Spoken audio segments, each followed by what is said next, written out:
Swami went through great trials in his life. He came here to India in the latter decade or so of his life, but it was a time of grace for him, and he appreciated his time here in India. He loved India, but it was a time of grace where many of those challenges had passed him or were behind him, and he was in that state of grace at that time in his life. But the many challenges he faced, for example, there was one, we had a temple. He had extremely hard work. He had raised money for a temple in the early years of Ananda. And very shortly after it was completed, within a year and a half, in 1970, that temple burned down in one night. Altar fire, probably, a candle on the altar. And it burned completely to the ground. Wow, much work had gone into that.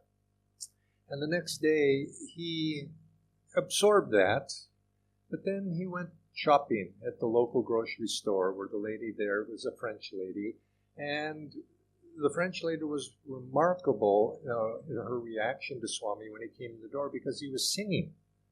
And he says, "Sir," in her French accent to it, she says, "Sir, how is it that you can be singing when you just lost your temple? I would be crying for months." And he said, "Well, madam, I've lost the temple, but I haven't lost my voice."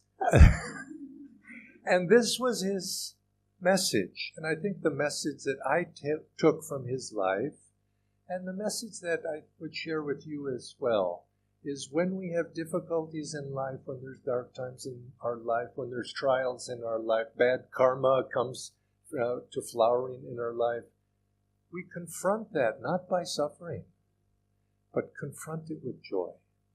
And this is what Swami did in his life. Everything, when the difficult times came, he didn't put them beside him or behind him in the sense of ignoring them.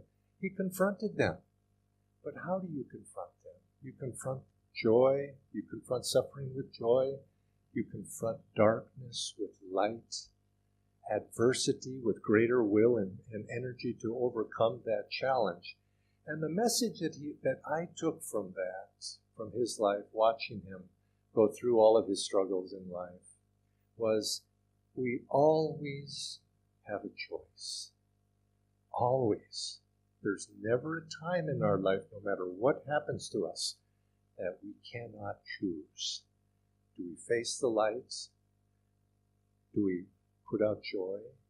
Or do we succumb to suffering and turn our back on joy and look in the darkness? That choice is always ours. And to those of you, myself, who would like to become saints in this lifetime, we must, in all circumstances, make the right choice. Choose joy, choose laughter, choose a smile over a frown, choose the upward path, and in this lifetime we too can become free. Joy to all of you on behalf of Swami Kriyananda. Let's make a miracle. Let's all join hands together.